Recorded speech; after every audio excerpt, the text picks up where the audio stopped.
au Seigneur. Je bénis le Seigneur pour ce moment qu'il nous a accordé.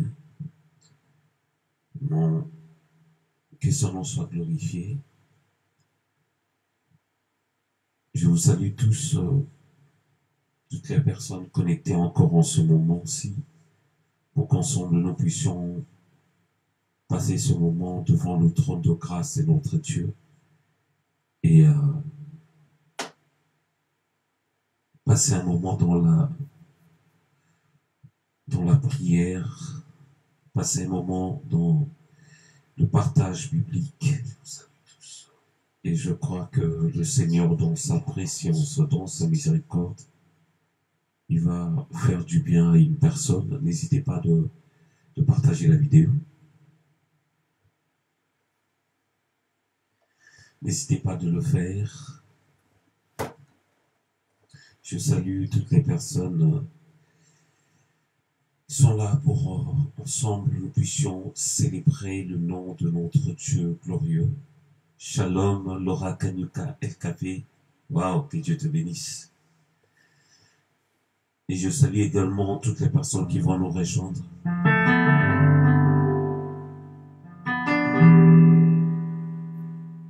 Que Dieu de grâce nous fasse du bien encore en ce moment précis.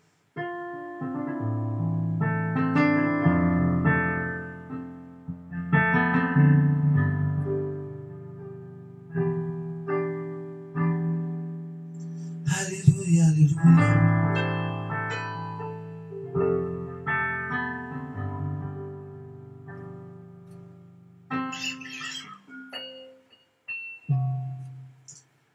Alléluia. Aujourd'hui, j'ai à cœur de pouvoir partager avec vous une pensée.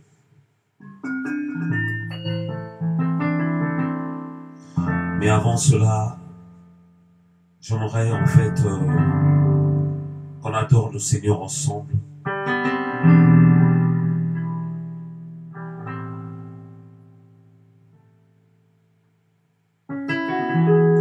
Mon âme soupira, près toi et mon esprit en moi te cherche.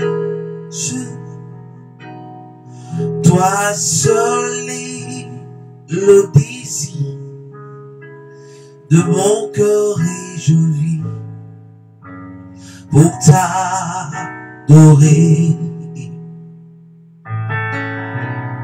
Mon âme soupira, près de toi et mon esprit en moi te cherche.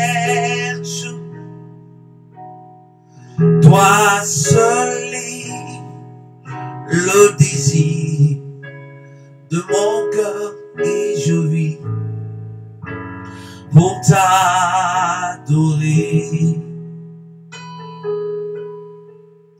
Tu es mon bouclier, ma force, le roc sur qui j'ai fondé ma vie. Toi seul est le désir de mon cœur et je vis pour t'adorer.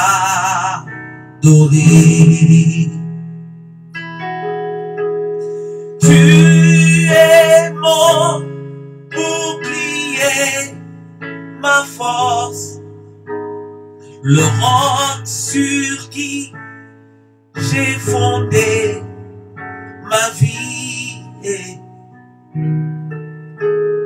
Toi seul est le désir de mon cœur et je vis pour t'adorer. Tu es mon bouclier, ma force, le roc sur qui j'ai fondé ma vie. Toi seul de mon corps et je vis pour t'adorer. Nous sommes là pour t'adorer, pour t'adorer. Oh Jésus, pour t'adorer. Oh mon roi, pour t'adorer. Seigneur Jésus, me voici pour toi. Nous sommes là pour t'adorer, pour t'adorer.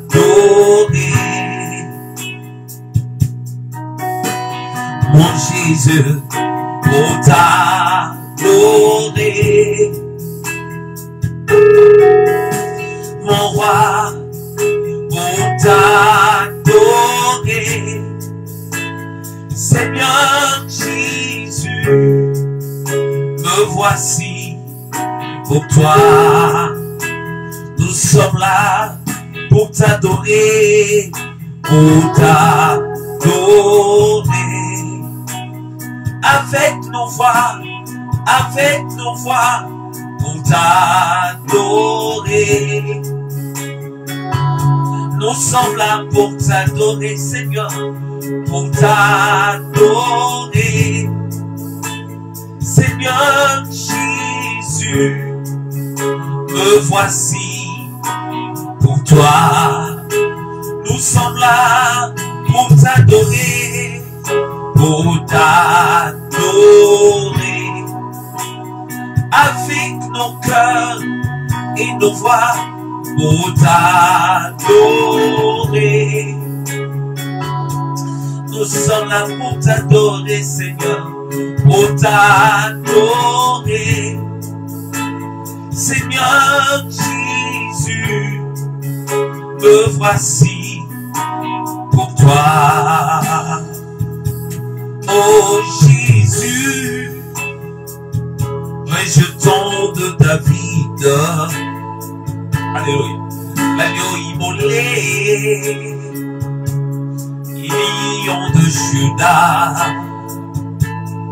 étoile du matin, reçois la puissance, la louange, la sagesse,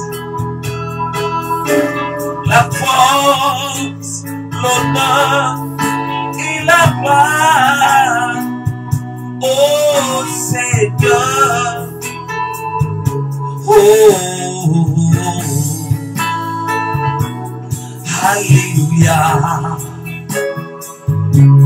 oh, alléluia, merci Seigneur, alléluia, oh, alléluia. Oh, merci Seigneur. Oh, alléluia. Oh,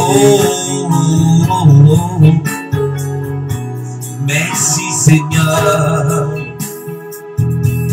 Oh Jésus, rejetons de David, alléluia, l'agneau immolé, lion de Juda,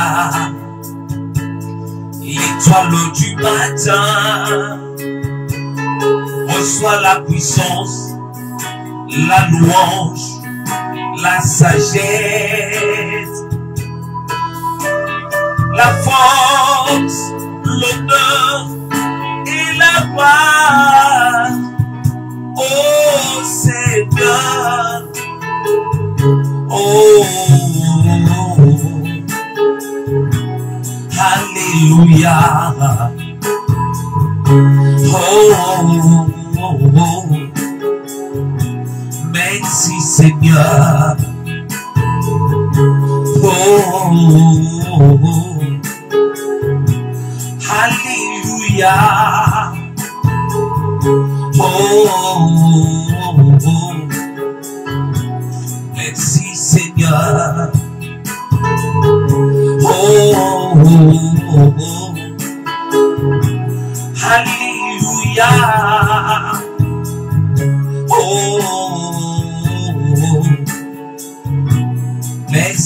Seigneur. Élève ta voix là où tu es, dis un mot à Dieu. Remercie-le. Il mérite l'honneur, la puissance et la majesté. Seigneur, moi je ne peux que te dire merci pour tes bienfaits. Je ne peux que te dire merci pour tes bienfaits que je vois chaque jour dans ma vie, Seigneur.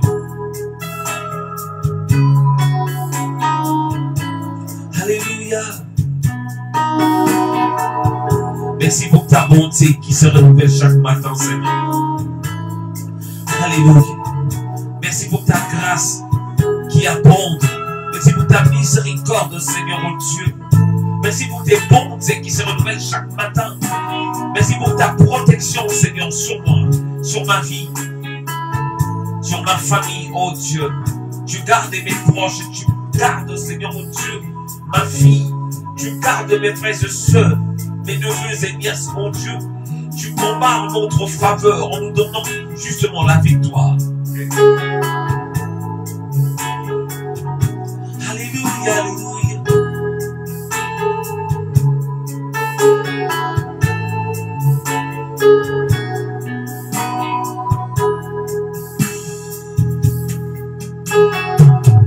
Jésus, tu es couronné.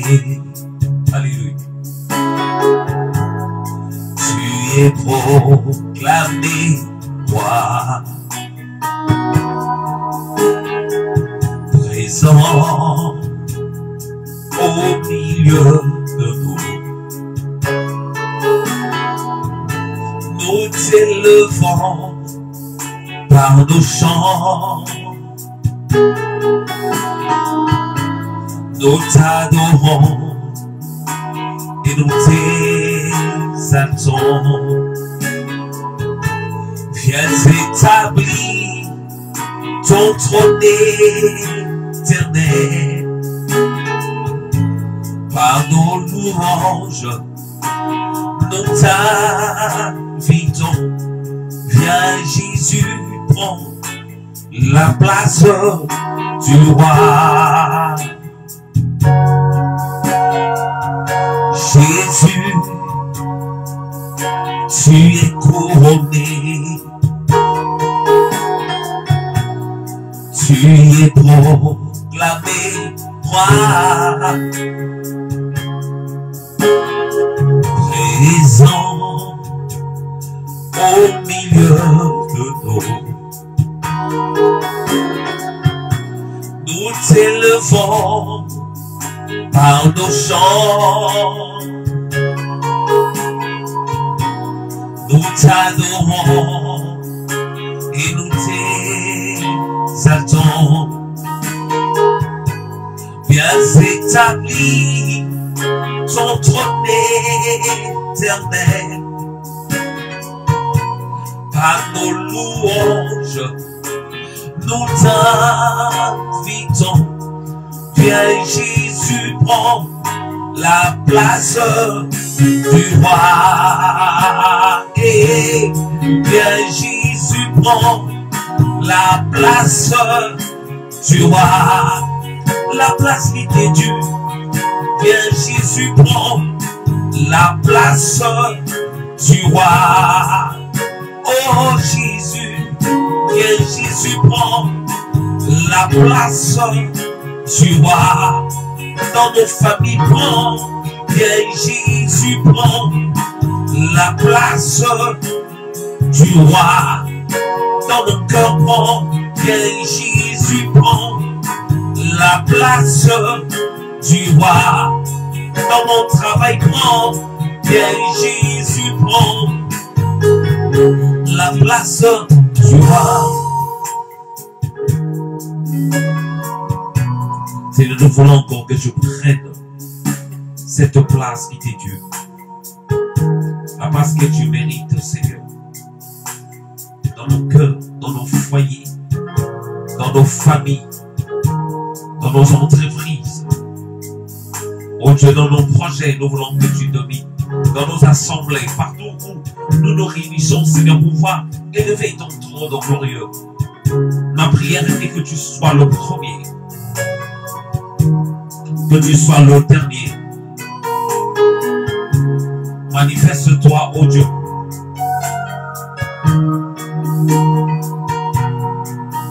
Manifeste-toi tel que tu veux. Agis, Seigneur Dieu, selon ta pression.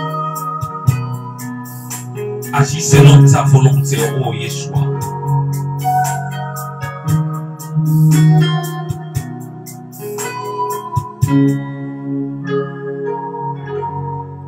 Gloire au Seigneur, gloire à Dieu. C'est nous voulons te laisser ce moment de la parole. Conduis-nous par ton esprit. Parle-nous, instruis-nous encore ce soir, afin que nous puissions recevoir cette sémence qui vient de toi. Au nom de Jésus. Amen. Amen. Que la gloire revienne à Dieu, celui qui a permis encore ce moment où nous puissions parler de sa part. Vraiment, je salue toutes les personnes qui nous suivent en ce moment.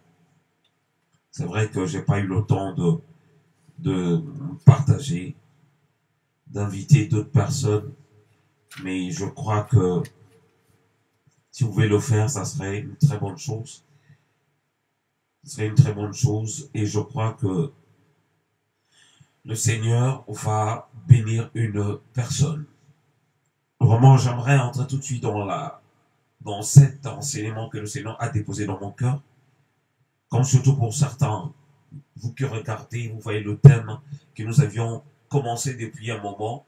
Et j'avais à cœur de pouvoir rajouter quelque chose d'important que le Seigneur, depuis un moment, il dépose dans mon cœur tout en complétant, en quelque sorte, le thème que nous avions abordé la fois passée, c'était « Tu as tout ce qu'il faut pour réussir ». J'avais vraiment à cœur de pouvoir continuer là-dessus. Parce que durant cet enseignement, nous avions essayé de pouvoir éclaircir plusieurs points, essayer de parler de plusieurs choses pour nous faire comprendre que Dieu a déjà déposé en nous tout ce qu'il faut pour que nous puissions réussir. C'est-à-dire, Dieu nous appelle à réussir, à avoir le succès. Et nous avions développé notre thème dans le livre de Josué, chapitre 1er. C'est là où nous avons vu plusieurs points, là où le Seigneur a dit que ce livre de la loi ne s'éloigne point de ta bouche. Médite-le jour et nuit, afin que tu puisses réussir dans tes entreprises, que tu puisses avoir même du succès. Nous allons développer ces deux choses, avoir du succès et réussir. Ces deux choses que le Seigneur parle par rapport à nos entreprises.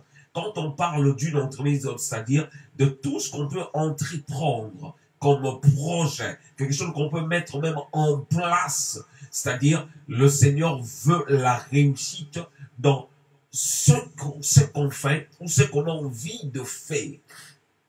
Combien nous cherchons tous à réussir dans ce que nous faisons? Je pense que lorsque quelqu'un met en place une entreprise, il cherche une réussite, il cherche à avoir du succès par rapport à ce qu'il fait.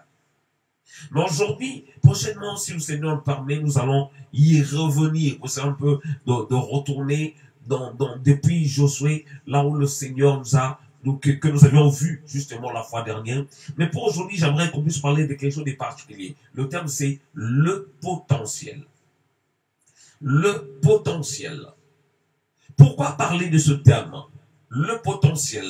Nous pouvons essayer un peu de le définir pour mieux comprendre la pensée que le Seigneur a déposée dans mon cœur. Le potentiel est tout simplement la force, virgule, ressource dont on dispose. On peut appeler aussi le potentiel comme une capacité qu'on a. Alléluia. Donc, c'est-à-dire, lorsque justement, quelqu'un va chercher un emploi, on cherche les compétences, hein, une sorte de capacité qui peut permettre qu'on puisse résoudre un problème précis.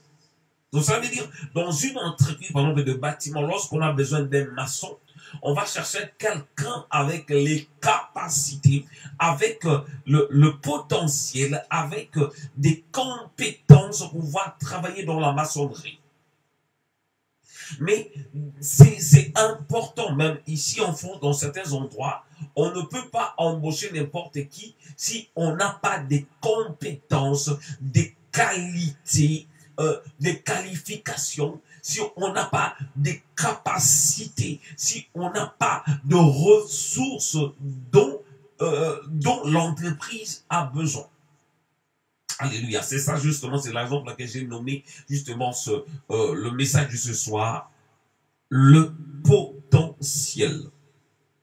Alléluia. Quand on parle de potentiel, c'est le synonyme de réserve, de force, de puissance.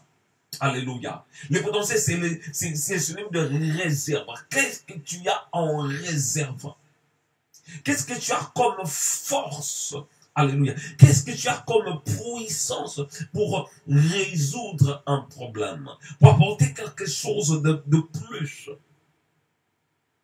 Nous avons tiré notre thème dans le livre de Genèse chapitre 1er. Genèse chapitre 1er. À partir du verset 1er jusqu'au verset 12. Vous pouvez même lire tout. Là, on parle justement de la création, mais il y a un verset qui m'a vraiment touché. C'est à partir du verset 11. La Bible dit, puis Dieu dit que la terre produise de la verdure, de l'herbe portant de la semence, des arbres fruitiers donnant du fruit selon leur espèce, et ayant en eux leur sémence sur la terre. Et cela fut ainsi. Verset 12. La terre produisit de la verdure, de l'herbe portant de la semence selon son espèce, et des arbres donnant du fruit et ayant en eux leur sémence selon leur espèce. Dieu vit que cela était bon. Alléluia. Gloire au Seigneur.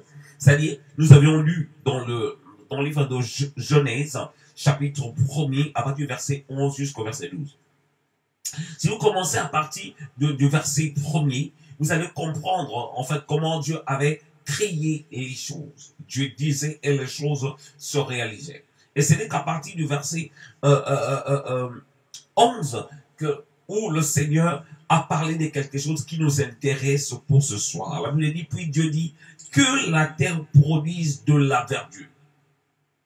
Que la terre produise de la verdure. On voit au chapitre 11, Dieu a tout simplement dit. C'est ça pour laquelle des fois je dis que c'est par rapport à la parole de Dieu. Dieu n'a pas créé lui-même directement toutes ces choses, la verdure, les plantes, les arbres, mais par sa parole, il a dit à la terre et la terre a produit ce que Dieu voulait. Et ce qui est plus intéressant plutôt au verset 12, la Bible dit, la terre produisit de la verdure, de l'herbe, portant de la semence selon son espèce, et des arbres donnant du fruit, et ayant en eux leur sémence selon leur espèce. Et la dernière partie dit, Dieu vit que cela était bon. Dieu a été satisfait, Dieu était satisfait du résultat, de ce que la terre avait accompli son désir, avait obéi à sa voix. Pourquoi je parle de la terre? Je parle de la terre comme un endroit rempli des potentiels, des capacités de production, de pouvoir produire des choses. Alléluia. Donc, depuis le début du chapitre, du premier verset de Genèse, chapitre 1er, bien sûr, on voit comment Dieu disait les choses et les choses se faisaient ainsi. Pourquoi le Seigneur m'a conduit au verset 11? Par rapport à ça, nous comprenons que tout ce que nous voici aujourd'hui, nous voyons des plantes, nous voyons des choses dans certains endroits, dans certains pays du monde. On peut même jeter la semence dans la rue. Dans cette semence, on peut pousser, on peut produire des fruits, même des arbres. Tellement la terre est fertile. Ce n'est pas que l'homme a fait quelque chose, mais la terre elle-même, depuis la création, Dieu avait mis des potentiels et Dieu avait rendu la terre fertile. Alléluia. Dieu avait rendu la terre fertile. Or, comme vous le savez, si vous allez même au chapitre 2, vous allez voir par rapport à la création de l'homme. Dieu a créé l'homme il a utilisé la terre justement. Dieu a utilisé la terre. C'est la raison pour laquelle la Bible dit que tu as été tiré de la poussière et tu vas retourner à la poussière. Dieu avait pris cette terre remplie de potentiel, remplie de la capacité de pouvoir, que dirais-je, de produire des choses. Dieu a pris cette terre qu'il avait déjà bénie d'avance, qu'il avait déjà mis la semence, tout ce qu'il faut pour produire des choses. Dieu a pris cette terre. Dieu n'a pas voulu prendre une plante. Dieu n'a pas voulu prendre quelque chose par rapport au luminaire des choses qu'il avait fait auparavant, le soleil, la lune, les étoiles. Mais Dieu a préféré prendre la terre pour pouvoir créer l'homme. Dieu a pris quelque chose qu'il avait déjà béni d'avance. Permettez-moi de reprendre ces choses. Dieu a pris quelque chose qui était déjà productif, qui avait la possibilité de pouvoir donner d'autres choses. Donc, c'est-à-dire, toi qui me regardes en ce moment, sache que Dieu t'a tiré de quelque chose qui était déjà béni auparavant, qui avait déjà cette sémence de pouvoir produire des choses. Pourquoi je parle? Le Seigneur m'a conduit à parler de ce chose. C'est justement pour faire comprendre à une personne que tu n'es pas été tiré de n'importe quelle matière. La matière par laquelle Dieu t'a fabriqué, c'est une matière qui est déjà bénie d'avance.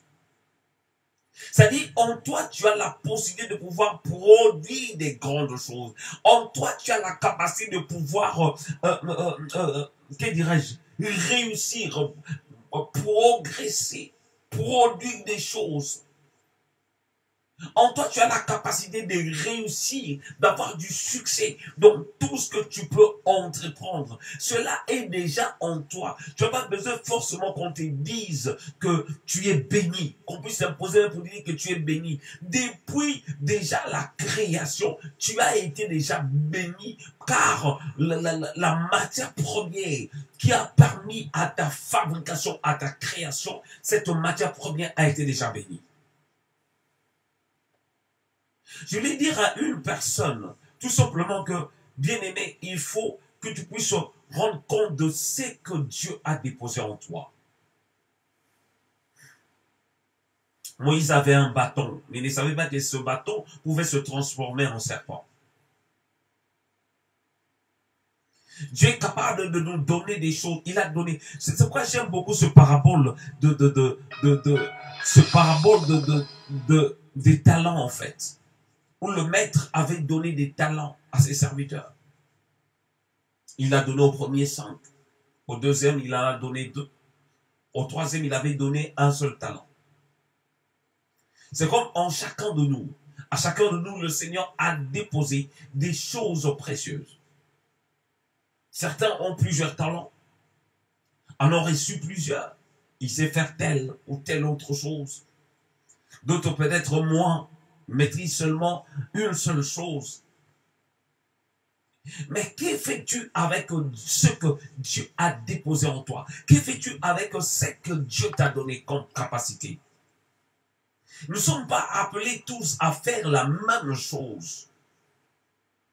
Nous ne sommes pas tous appelés à rester, à nous lamenter. Moi, je sais, il y a des gens, des fois, au milieu de nous, qui sont appelés à être peut-être entrepreneurs.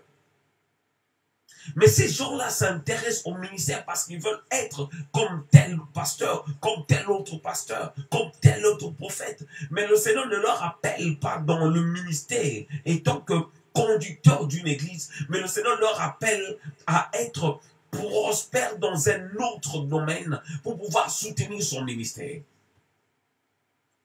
Combien de personnes que je connais personnellement qui ont arrêté leurs entreprises Je connais un frère qui travaillait dans une banque, mais il avait arrêté cela parce que son pasteur lui disait tout simplement d'arrêter pour rentrer dans le ministère. Et cet homme, il s'est séparé même d'avec sa femme, tout simplement parce que son pasteur le poussait au ministère. Or, il était appelé à travailler, à avoir des moyens pour soutenir le ministère, en même temps en servant le Seigneur. Il avait arrêté de travailler dans une banque et du coup, il s'est séparé avec sa femme. Combien de personnes ont été mal orientées? Nos enfants qui naissent ici en Europe, des enfants qui ont des compétences, qui ont des dons, si je peux me permettre d'utiliser ce terme, qui ont des talents de faire plein de choses. Mais par rapport au moment de l'orientation, par rapport à leur école, on leur oriente mal. Et certains de nos enfants périssent dans des choses qu'il ne fallait pas, qui travaillent au McDo, qui travaillent dans les bâtiments, que dirais-je, dans la manutention, des choses que Dieu avait déposé d'autres choses en eux. Mais tout simplement à cause de l'orientation, beaucoup de personnes font des choses qu'il ne fallait pas faire. Oh bien-aimé, je viens juste réveiller une personne pour faire comprendre que tout ce que Dieu a déposé en toi, c'est ça justement la clé de ta réussite et du succès. Des fois, on se casse le dos, surtout nous qui sommes ici en Europe. On fait certains métiers qu'on n'aime pas, mais on le fait pour survivre. Mais toi-même, tu sais que ce n'est pas ce que tu désires faire. Des fois, on dit, j'ai pas de choix, je suis obligé de le faire. Mais sauf que tu continues à vivre dans la routine. J'ai aimé justement ce qu'un frère m'avait dit la fois dernière. Ce frère m'a dit, je voyais tellement la routine ici en Europe. On travaille, on gagne un salaire. Avant même d'arriver au mois prochain, on dépense encore. On vit toujours dans les découvertes. Tu as l'argent, on a même du mal de foi que dirais-je, à garder une partie de notre salaire. On a même du mal à économiser. Pourquoi? Parce que c'est la routine. Ce frère, il s'est dit, eh ben, il en avait marre, il était fatigué de travailler dans la routine. Il a économisé un peu d'argent et il est parti en Afrique. Maintenant, il a 3 boutiques des vêtements de luxe, des marques, là-bas en Afrique, précisément au Congo, à Lubumbashi. Je parle de ce frère parce que je l'ai vu en personne. C'est un ami, c'est moi qui ai conçu son affiche pour la publicité et c'est moi qui ai fait le spot de sa vidéo par rapport à l'inauguration de sa 4e boutique. Pourquoi je parle de ces choses, bien-aimées? Je suis là justement pour réveiller une personne, pour dire que tu as déjà des possibilités de pouvoir réussir. Arrête de dire que je suis déjà vieux, je n'ai plus le temps de retourner à l'école, je n'ai plus le temps de me former dans telle ou telle autre chose. Dieu a déposé en toi plutôt, des choses précieuses afin que tu puisses réussir. Comme je l'ai dit déjà auparavant, tu as en toi des potentiels pour réussir. Cherche seulement à comprendre, c'est que Dieu t'appelle en quoi. Vous savez, pour la construction du tabernacle, Dieu avait donné à Béthaleel les capacités pour pouvoir travailler pour la construction du tabernacle. Bien aimé, tout le monde n'est pas appelé à être Moïse, à diriger tout le monde.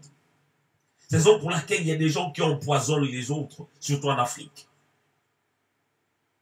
Des gens qui détruisent les autres. Il est jaloux de ton ministère, tellement il continue à t'envier. Des gens sont capables à tuer d'autres personnes, tout simplement parce qu'ils ont besoin de la gloire. Est-ce que Dieu t'appelle à diriger une église? Est-ce que Dieu t'appelle à faire comme tel autre prophète? Peut-être Dieu t'appelle à autre chose, à construire des orphelinats, à construire des hôpitaux, mais tu passes ton temps justement à s'accrocher au ministère. Je vais être tel serviteur. Est-ce que Dieu t'appelle à ça? Moi, je sais que je suis appelé au ministère, je le sais. Mais je sais que j'aurai aussi beaucoup de moyens pour contribuer aussi au ministère. C'est quelque chose qui est en moi. J'en suis même convaincu. Je t'en parle tout simplement, bien-aimé, parce que je veux que tu te rendes compte que tu prennes conscience de ce que Dieu a déposé en toi. Dis-toi, j'ai quelque chose de précieux en moi. Tu peux répéter après moi. J'ai quelque chose de précieux en moi. Mais ma prière ce soir est que tu puisses réaliser, c'est un peu d'examiner ta vie. Peut-être que tu es ici en Europe, tu es en train de me suivre. Tu traverses des moments difficiles. Tu ne trouves pas d'issue. Malgré que tu travailles, mais tu ne vois pas vraiment, tu n'excelles pas, tu n'avances pas. Toujours la routine, c'est bien, la routine. Souvent, on s'habille bien. On s'habille bien, on est en bonne santé, on mange bien. Est-ce que c'est ça justement la vie que le Seigneur nous a appelés à vivre ici sur terre? Est-ce que le Seigneur nous appelle seulement dans les petites choses? Moi, je ne pense pas. Alléluia. Moi, je pense et je crois que le Seigneur nous appelle dans des grandes choses. C'est la raison pour laquelle j'aimerais qu'on puisse lire un passage dans le livre de 3 Jean. Pour clôturer 3 Jean.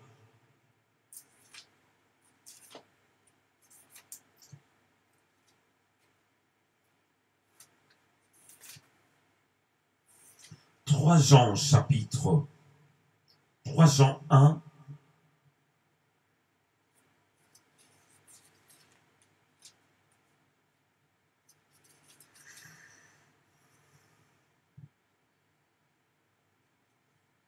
Jean 1.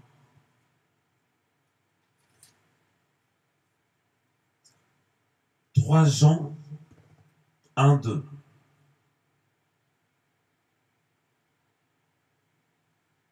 Alléluia. 3 Jean, verset 1 à 2. La Bible dit, l'ancien Agaius, le bien-aimé que j'aime dans la vérité. Verset 2, que j'aime beaucoup. Il dit, bien-aimé, je souhaite que tu prospères à tous égards et sois en bonne santé comme prospère l'état de ton âme. C'était le souhait justement des gens. Agaius. Elle dit, bien-aimé, au verset 2. Bien-aimé, je souhaite que tu prospères à tous égards et sois en bonne santé comme prospère l'état de ton âme. Que tu prospères à tous égards. Donc cela veut dire, malgré tout ce qu'on peut acquérir, malgré tout ce qu'on peut avoir, le Seigneur nous appelle aussi à la prospérité. Moi, j'ai vu des messages où des gens parlaient sur la prospérité. D'autres se sont opposés à la prospérité. Moi, je ne suis pas contre la prospérité. Mais la prospérité dans le Seigneur. Moi, je crois que le Seigneur peut permettre qu'on puisse réussir. D'ailleurs, des gens qui ont contribué à l'enterrement de Jésus, qu'on puisse prendre le corps, c'était des gens qui n'étaient pas pauvres. C'était des gens riches qui ont contribué. Dans le ministère de Paul, il y avait des femmes comme Lydie, des femmes qui ont soutenu son ministère. Aujourd'hui, on a besoin des gens aussi prospères, financièrement bien sûr, pour pouvoir faire certaines choses.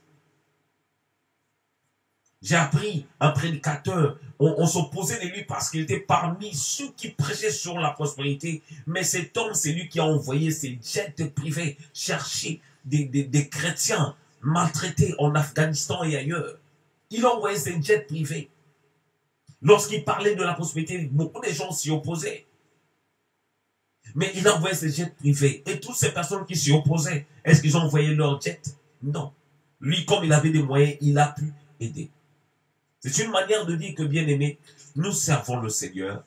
Je pense que le Seigneur ne nous appelle pas à la pauvreté. Nous devons bosser dur. Parce que nous avons quelque chose qui nous permet de pouvoir réussir. Mais tout simplement, il faut essayer de comprendre qu'est-ce que le Seigneur t'appelle précisément à quoi. Il y a des gens qui sont pasteurs. Le Seigneur ne leur a même pas appelé à ça. Dieu a appelé Moïse pour sortir son peuple. Il a appelé aussi Béthaléen pour pouvoir construire. L'apôtre Paul, un moment dans sa vie, il a construit des temples. Il a fait des tentes. J'ai béni Dieu lorsque je parle d'un serviteur de Dieu que j'aime beaucoup en Luxembourg, qui malgré le ministère qui est florissant, malgré tout ce que le Seigneur fait avec lui, Mais cet homme-là, il est dans l'immobilier, il achète des maisons, il construit, il met des locataires. Donc du coup, il vit bien dans le ministère. Combien de serviteurs de Dieu, ils sont là, ils s'accrochent au ministère, ils aiment pas, ils ne veulent pas investir, même pendant les confinements, beaucoup forçaient leurs membres de pouvoir leur donner l'argent parce qu'ils n'avaient pas l'intelligence de pouvoir investir dans ce qu'ils gagnaient. Donc sans les fidèles, ils ne peuvent plus vivre en quelque sorte, entre guillemets. Parce qu'ils n'avaient pas l'intelligence de pouvoir investir, même de travailler, de faire autre chose. Tout le temps, ministère, ministère, ministère. Ministère, c'est bien. Si le Seigneur t'appelle à plein temps, c'est une très bonne chose, il a tu de le dire. Mais est-ce que tout le monde qui s'accroche au ministère sont appelés à temps plein? Je ne pense pas. Bien aimé, c'était juste quelque chose que le Seigneur avait déposé dans mon cœur pour nous parler ce soir d'un thème important, le potentiel. La matière, je vais dire que moi je n'ai rien reçu. Tout le monde a reçu quelque chose. La matière, laquelle le Seigneur a utilisée pour te créer, cette matière, c'était la terre. Or, la terre avait déjà en elle la possibilité, le potentiel, les capacités de reproduire les choses. C'est ça où nous avions développé notre thème. C'est-à-dire, tu n'es pas n'importe qui. Même toi, la femme qui a été créée par l'homme, tirée de l'homme, l'homme était la poussière. Donc, toi aussi, tu as en toi des potentiels. Réveille-toi. Cherche seulement à comprendre qu'est-ce que Dieu a mis en toi. Tu es déjà fatigué certainement du travail que tu fais actuellement. Femme de chambre, je ne sais pas, femme de ménage. Peut-être que tu es dans le bâtiment, échafaudage, je ne sais pas, peu importe ce que tu fais. Tu es fatigué, peut-être même tu travailles au bureau, mais tu t'ennuies dans ça. Cherche à comprendre de quoi le Seigneur t'appelle pour ta vie, pour ta réussite, car le Seigneur veut que tu puisses prospérer, comme nous venons de lire ici dans 3 Jean 1 et 2. Je veux que tu prospères à tous égards, comme prospère l'état de ton âme. Nous allons prier. Seigneur, ô Dieu de grâce, Dieu d'amour, je viens encore ce soir. Je n'étais qu'un simple instrument ce soir, ô Dieu, pour parler de toi. Je n'étais qu'un simple instrument pour parler de ta part, ô Dieu. Je sais que je ne suis rien. Je sais que, ô Dieu, sans toi, je ne peux rien. Ma prière est seulement que tu nous aides, ô Dieu de grâce, afin que nous puissions faire ta volonté, peu importe les circonstances, ô Dieu. Fais-nous découvrir ce que tu as déposé en nous. Lorsque, Seigneur, tu nous parles dans ce parabole, les talents que le maître avait donnés à ses serviteurs. Oh Dieu, sans pourtant préciser ce que la personne devait faire avec. Je sais qu'en nous, tu as déposé tellement de choses. Certains parmi nous en sont, Seigneur, conscients que Dieu m'a donné ça comme talent. Dieu m'a donné telle capacité. J'ai des compétences. Mais on n'en profite pas, oh Dieu. Ma prière ce soir, oh Dieu, que tu nous aides à pouvoir, Seigneur, fructifier tout ce dont tu nous as donné comme talent, comme compétence, afin de réussir. Seigneur, nous sommes des fois fatigués de nous lever chaque matin pour pouvoir travailler, faire des Seigneur, Dieu, mon roi, certaines choses, oh Dieu, pénibles, juste pour survivre, oh Dieu. Je crois que tu nous appelles à réussir, oh Dieu. Fais-nous découvrir ce que tu attends de nous, afin que nous puissions aller de l'avant et réussir. Et que tout soit pour ta gloire, oh Dieu. Seigneur, je te prie en faveur de toutes ces personnes qui ont des projets, qui ont besoin que tu interviennes dans leur vie. Accomplis ce que tu as préparé d'avance, afin que la gloire revienne à toi seul. Fais de sorte que nous puissions réaliser ce dont nous avons comme projet. Donne les moyens à ceux qui en ont besoin. Fais qu'ensemble nous puissions faire pour ta gloire, oh Dieu. Que la gloire revienne à toi selon le nom de Jésus. Amen. Amen. Gloire à Dieu. Je bénis le Seigneur pour ce moment. C'est au moment que le Seigneur nous a permis de pouvoir parler de sa part. Je n'étais qu'un simple instrument. C'était pas pour pouvoir choquer une personne, mais je voulais juste nous faire comprendre que nous avons été bénis par le Seigneur avec plusieurs compétences, plusieurs talents, afin qu'ensemble nous puissions faire des grandes choses. Et je crois que lorsque on fait ce que le Seigneur attend de nous, c'est alors qu'on peut voir sa bénédiction se manifester dans notre vie. Nous avons vu c'est que comment le Seigneur était content du sacrifice de Salomon. Le Seigneur avait béni cet homme, Salomon, le roi. Lorsqu'on fait quelque chose qui agrée le cœur de notre Dieu, le Seigneur nous bénit également. Des fois, tu cherches à gauche, à droite, mais ta bénédiction est juste dans le métier, dans le talent que Dieu a déposé en toi. Des fois, toi-même, tu en es inconscient. Dieu a déposé plusieurs choses. Si tu fuis réellement en toi, tu as beaucoup de compétences. Tu as beaucoup de capacités. Essaie plutôt, au lieu de t'affoler à copier les autres, tout ce que les autres font, tu essaies de le faire. Mais cherche en toi-même. Je crois que tu as des choses, des trésors incomparables, inégalables à ce que les autres ont. Car chacun de nous est particulier. Voilà le message que j'avais à partager avec vous. Moi, je fixe ce rendez-vous ce dimanche à partir de 8h. Là, nous allons parler encore de la parole du Seigneur. Nous allons adorer aussi. Vraiment que le Seigneur vous bénisse. Et je vous dis à très bientôt. Bye bye.